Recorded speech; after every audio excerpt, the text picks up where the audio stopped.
பாஜகவில் கட்சியை இணைத்த சமத்துவ மக்கள் கட்சி தலைவர் சரத்குமாருக்கு சமத்துவ மக்கள் கட்சி தொண்டர்கள் கடும் எதிர்ப்பு தெரிவித்திருக்கின்றனர். இதுகுறித்தான கூடுதல் விவரங்களுடன் எமது செய்தியாளர் சந்தோஷ் இணைப்பில் இருக்கிறார். வணக்கம் சந்தோஷ். சரத்குமாருக்கு எதிராக அவர்களுடைய தொண்டர்களே தற்பொழுது எதிர்ப்பு தெரிவித்திருக்கிறார்கள். இது குறித்தான விவரங்கள் என்ன? வணக்கம். சற்று நேரத்திற்கு முன்பாக சமத்துவ மக்கள் கட்சியினுடைய அலுவலகத்திற்கு வந்திருந்த பாஜக தலைவர் அண்ணாமலை முன்னிலையில் பாஜகவில் இணைவதாக சமத்துவ மக்கள் கட்சியினுடைய தலைவர் சரத்குமார் அதிகாரப்பூர்வ அறிவிப்பு என்பதனை கொடுத்திருந்தார்.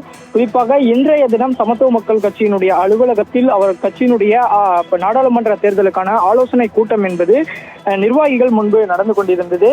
இந்த அறிவிப்பு என்பது நிர்வாகிகளிடையே பெரும் அதிர்ச்சியை ஏற்படுத்தியிருப்பதாக நிர்வாகிகளுடைய மனநிலை என்பது தெரிவித்து வருகிறது. குறிப்பாக நாம் பார்த்து வரும் காட்சியை போலவே சரத்குமார் அறிவிப்புக்கு பிறகாக அவர் அண்ணாமலையை வெளியே அனுப்புவதற்கான அந்த வெளியே சென்றவுடன் நிர்வாகிகள் சமத்துவ மக்கள் கட்சியினுடைய நிர்வாகிகள் அனைவரும் கத்தி கூச்சலிட்டபடி அலுவலகத்தில் அவருக்கான எதிர்ப்பு என்பதனை தெரிவித்திருந்தனர். இந்த நிலையில் தொண்டர் ஒருவர் திடீரென்று உள்ளே வந்து பாஜகவுடன் இந்த இணைப்புவதற்கான நிர்வாகிகளிடம் எந்த ஒரு காரணத்தையும் சொல்லவில்லை என்றும் எங்களிடம் எந்த ஒரு கருத்தையும் கேட்கவில்லை என்றும் குற்றம் சாட்டி இருக்கின்றனர். தொடர்ச்சியாக பெண் நிர்வாகிகள் அவர்களது அழுகையின் மூலமாக தங்களது எதிர்ப்பினை தெரிவித்திருந்த நிலையில் ஆண் நிர்வாகிகள் மொத்தமாக ஆத்திரமடைந்து கத்திய நிலையில் அவர்களுடைய மனநிலையை வெளிப்படுத்தினர். தொடர்ச்சியாக சமத்துவ மக்கள் கட்சியினுடைய அலுவலகத்தில் பாஜக தமாகவுடன் இணைத்துள்ளதற்கு தொடர்ச்சியாக எதிர்ப்பு என்பதனை தெரிவித்து வருகின்றனர். நாடாளுமன்ற தேர்தலில் கூட்டணியை உறுதி செய்யப்பட்டிருந்த நிலையில் சில நாட்களுக்கு முன்பாக இன்று இந்த சமத்துவ மக்கள் கட்சி பாஜகவுடன் இணைந்துள்ளதாக சரத்குமார் அதிகாரப்பூர்வ அறிவிப்பை ஏற்படுத்தியிருந்தது. தமாக நிர்வாகிகளிடையே அதிருப்தியை ஏற்படுத்தி இருக்கிறது.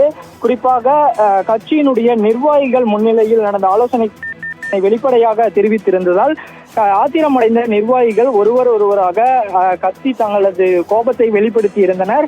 அங்கே இருந்த ஒரு சில நிர்வாகிகள் அவர்களை சமாதானப்படுத்தி வெளியேற்றும் பணியில் என்பதும் தொடர்ச்சியாக ஈடுபட்டு இருந்தனர்.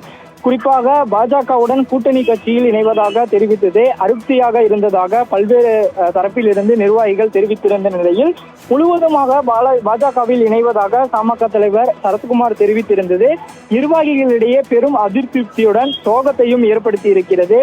இதனால் சமத்துவ மக்கள் கட்சியினுடைய நிர்வாகிகள் அவர்களது அலுவலகத்தில் தொடர்ச்சியாக இதனுடைய எதிர்ப்பு என்பதனை தெரிவித்து இருப்பதும் குறிப்பிடத்தக்கது.